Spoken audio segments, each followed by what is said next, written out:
하나님 말씀 고린도전서 14장 20절에서 34절까지 따라합시다. 하나님은 질서의 하나님.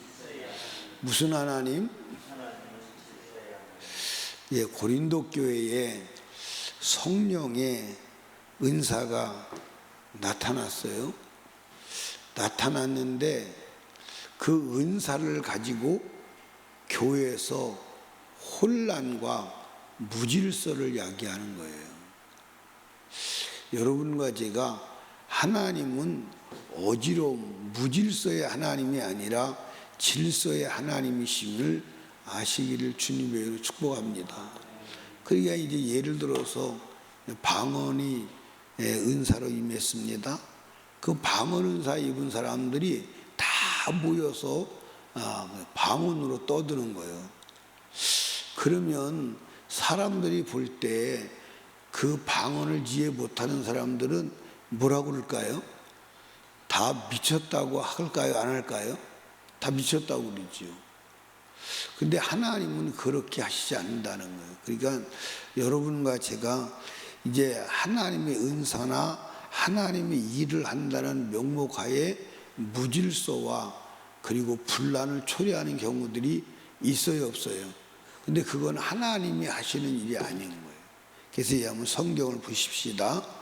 자, 22절에 보니까, 23절에 보니까, 그러므로 온 교회가 함께 모여 다 방언으로 말하면 무식한 자들이나 믿지 않은 자들이 들어와서 너희를 미쳤다 하지 않겠느냐.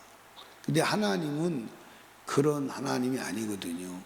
그래서 이제 뭐라고 말하냐면 28절에 보면 만일 통역자나 하는 자가 없거든 교회에서는 잠잠하고 자기와 및 하나님께만 말할 것이요. 그렇게 하는 거예요. 그러니까 제가 이제 어떤 곳에 초대를 받아 갔어요. 그분이 초대를 한 이유는 내가 집회를 하는데 성령이 얼마나 강하게 역사하시는지 한번 와서 보라는 거예요. 제가 이제 갔습니다. 갔는데 집회를 하고 기도를 하는데 막 그 현상, 그 이적과 역사가 일어나더라고요. 그런데 제가 거기서 이거는 하나님의 성령의 역사는 아닐 것이다. 그런 생각이 들더라고요. 나중에 이제 결론은 성령의 역사가 아니었어요. 왜냐하면 사람들이 막 자빠지는데 막 그 여자들이 막 치마를 둘러쓰고 막 속옷이 다 나오도록 자빠지고 막 이상한 그래서 성령은 굉장히 예의 바른 분이고 성령은 질서의 하나님이 상식적인 하나님인데 상식적이지 않은 것은 성령의 역사가 아닙니다. 성령은요 굉장히 예의를 갖추시는 분이고 상식적인 하나님이시고 그리고 정말 인격적인 분인 것을 여러분 아시기를 주님의 축복합니다. 그러니까 하나님이 역사하시는 권에는 남에게 상처를 주는 비상식적이고 몰상식한 일이 하지 않아요. 그러니까 여러분과 제가 때로는 은사다, 하나님의 성령의 역사다, 하나님이 하셨다 하면서 하나님의 인격을 훼손하는 일들이 일어날 수 있어요. 근데 분명한 것은 하나님은 질서의 하나님, 평화의 하나님이심을 아시기를 주님의 축복합니다. 그런데 이제 또 예언이 중요해요? 방언이 중요해요? 방언이 중요해요? 예언이 중요해요? 다 중요한데 제일 큰 은사가 뭐라고 그랬어요? 예언의 은사가 제일 크다. 여러분들 예언은 하나님이 하신 계시를 따라 말하는 거요. 하나님이 하신 말씀을 대언하는 것임을 아시기 바랍니다. 그런데 오늘은 예언이 완성되었다, 안 되었다? 예언이 완성되었다. 완성된 예언이 뭐라고요? 성경이다. 그래서 오늘 성경 외에 예언을 한다 그러면 그것은 큰 문제가 되는 줄로 믿으시기 바랍니다. 성경 외에 만약에 하나님이 또 오늘날 어떤 계시를 준다 그러면 그게 성경이 될까요, 안 될까요? 그런데 많은 사람들이 자기가 계시를 받았다고 그것을 성경과 동등한 위치에 놓는 사람들이 있나요, 없나요? 있어요. 제가 이제 그 큰 믿음 교회라는 데 아세요? 모르세요? 변승우 목사는 아세요? 모르세요? 근데 변승우 목사가 굉장히 지식이 탁월하고 뛰어나요. 그분이 책을 많이 썼는데 제가 그분의 책을 거의 다 갖고 있다시피 하고 많이 봤어요. 근데 그분이 이제 곁길로 가더라고요. 곁길로 가는 게 뭐냐면 하나님이 자기에게 계시를 주셨다는 거예요. 계시를 받았다는 거예요. 그리고 이제 성도들에게도 예언학계를 만들어서 예언을 가르치고 예언하게 만들어요. 근데 그게 전부 다 자기에게 지금 주님이 말씀하셨다는 거예요. 그게 위험한 거예요. 그러니까 여러분과 제가 예언은 이미 완성되었다. 아멘. 그래서 완성된 예언이 뭐냐? 성경이다. 이걸 여러분 확실하게 여러분들 인식해야 함을 믿으시기 바랍니다. 그런데 당시에 예언을 하면서도 예언이 결국 무질서가 이루어지는 거예요. 잘 보세요. 하나님이 예언을 주셔요. 그럼 여기 있는 지금 있는 분들이 다 동시에 예언을 하면 문제가 될까요, 안 될까요? 돼요, 안 돼요? 그럼 막 왁자지껄 떠드는 게 되잖아요. 왁자지껄 떠드는 게 되고, 그럼 이제 가만히 있어봐. 내가 먼저 말하고 아마 아수라장이 될 거예요. 그래서 예언을 할 때도 뭐 하라는 거예요? 차소를 따라서 질서를 유지하라는 거예요. 이해하십니까? 그래서 이제 한번 보십시다. 29절에 보니까 예언하는 자는 둘이나 셋이나 말하고 다른 이들은 분변할 것이요. 이게 무슨 얘기냐면 예언하는 사람이 예언을 하고 한두 사람 차례대로 예언을 하고 다른 사람 분변하는 게 뭐냐면 저게 진짜 하나님께서 주신 말씀이 맞아? 진짜 하나님의 음성이 맞아? 그걸 분별을 하라는 거예요. 그런데 여러분들 그때는 성경이 완성되지 않았기 때문에 저게 진짜 예언인지 아닌지 분별하기가 어려울까요, 안 어려울까요? 그럼 오늘은 분별하기가 어려워요, 안 어려워요? 오늘은 어렵지 않아요. 오늘은 성경이 기록되어 있기 때문에 어렵지 않습니다. 제가 전에도 얘기했죠. 지금은 없어졌어요. 지금은 없어졌는데 비례동에 가면 은촌교회라는 교회가 있었어요. 은촌교회. 그 은촌교회라는 교회가 있었는데 은촌교회 그 집사님 이름은 잊어버려서 기억이 안 나는데 성은 기억이 나요. 최 집사님이라는 분이 자기 친구들과 우리 교회를 제가 지하실에서 목회할 때 찾아왔어요. 찾아와서 자기가 예언을 받았는데 이 예언이 하나님이 주신 예언인지 아닌지 분별을 해달라는 거예요. 그래서 내가 얘기를 해보라고 그랬지. 얘기를 해보라고 그랬더니 그분이 하는 얘기가 무슨 얘기냐면 비례동에 어떤 교회에 신령한 목사님이 있다고 해서 갔는데 예언을 했는데 그 예언이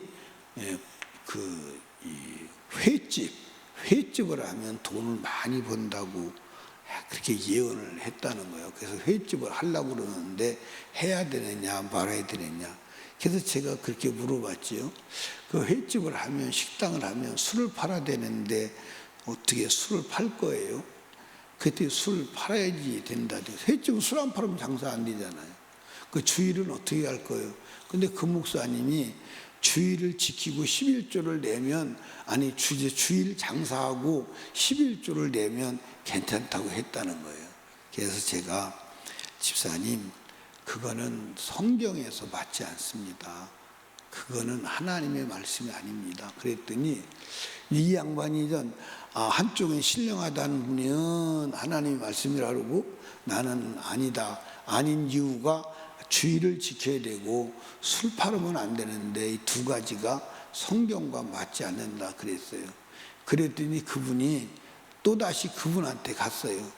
그분한테 갔는데 나중에 이제 그분이 하는 얘기요. 하나님이 계시했다는 거예요. 예언을 주셨다는 거예요. 그리고 내가 한 말은 돈을 많이 벌게 생겼으니까 사탄이 역사했다는 거예요. 그래서 내가 사탄이 돼버린 거예요. 내가 사탄이 돼버린 거예요. 그리고 이제 그분이 사실 실제로 이제 그 터미널 옆에다가 횟집을 했어요. 근데 횟집을 했는데 이상한 것은 고기를 사다가 어항에다 넣으면 죽는 거래요. 죽는다는 거예요. 그래서 이제 다시 예언한 목사한테 갔더니 사탄이 돈 벌 거 알고 미리 역사하니까 계속 밀고 나가라고 그렇게 이제 했어요. 그리고 이제 그건 나중에 이제 후에 와서 이제 하는 얘기예요. 그리고 이제 저는 그러고 이제 보내고 다시 안 왔어요. 안 왔는데 얼마인가 지나서 사람이요 새카맣게 죽어가지고 왔어요. 근데 사람이요, 난 그런 사람 처음 봤어요. 온 몸이 잉크병 같아요.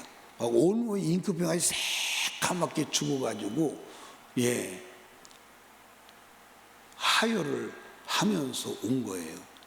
그러니까 갑자기 원인도 모르는 병이 걸렸는데 온 몸은 잉크병처럼 새카맣게 피가 죽었고 하혈을 하고 오는 거예요. 하혈을 하는 거예요. 그 충대병원에서 병우형도 모르고 이건 죽을 수밖에 없다.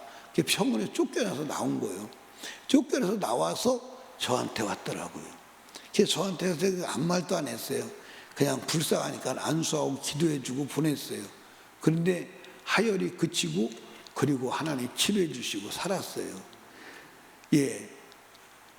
그 참 어리석잖아요. 그러니까 예언은 이미 성경에 기록된 거예요. 그런데 사람이 미혹되면요, 그 미혹에서 벗어나기가 쉽지 않아요. 그런데도 불구하고 계속 예언받으러 다녀요. 결국은 모든 것이 끝이 나지요. 여러분, 성경이 완벽한 예언임을 아시기를 주님이 축복합니다. 그리고 예언하는 자들도 예언하는 자에게 제재를 받을 수 있도록 질서를 유지하는 자가 되어야 할 줄로 믿으시기 바랍니다. 그래서 여러분들 보세요. 자, 어디를 보냐면 오늘 본문 32절에 보니까 예언하는 자들의 영이 예언하는 자들에게 뭘 받나니? 제재를 받는다는 거예요. 그러니까 여러분들 여기 보세요. 여러분과 제가 하나님의 일을 할 때 절제할 수 없으면, 제재받지 않으면 자기가 독불장군이 되면 안 되는 줄로 믿으시기 바랍니다. 그러니까 하나님의 일을 할 때 은사를 사용하더라도 질서를 지켜야 돼, 안 지켜야 돼? 여러분들 무질서에는 뭐가 일어나느냐? 분쟁이 일어나는 거예요. 무질서에는 평화가 깨지는 줄로 믿으시기 바랍니다. 그래서 질서를 지켜야 돼. 그러니까 여러분과 제가 어느 곳에 가든지 어떤 일을 하든지 질서를 깨트리거나 평화를 깨트리거나 하나됨을 깨트리는 자가 되면 된다, 안 된다? 그거는 절대 안 되는 거예요. 그건 절대. 영적인 사람이라고 해서 하나됨을 깨트리거나 질서를 파괴하는 자가 되면 된다, 안 된다? 안 된다는 거예요. 그래서 오늘 본문에 32절에 다시 보면 예언하는 자들이 예언하는 자들의 영이 예언하는 자들에게 뭘 받나니? 제재를 받나니. 그러면서 하나님은 어지러움의 하나님이 아니시오 그랬어요. 무질서의 하나님이 아니라는 거예요. 그러니까 여러분들 여기 보세요. 예를 들어서 하나님이 은사를 사용할 때도, 하나님의 은사를 사용, 성령이 일하심을 따라 할 때도 뭐가 일어나면 안 돼요? 무질서가 일어나면 안 되는 줄로 믿으시 바랍니다. 왜? 하나님은 무질서의 하나님이 아니에요. 어지러움의 하나님이 아니에요. 혼돈의 하나님이 아니에요. 아멘입니까? 그러니까 항상 하나됨을 이루고 하나됨을 지키는, 어지러움을 일으키는 자가 돼서는 안 되는 줄로 믿으시기를 주님의 축복합니다.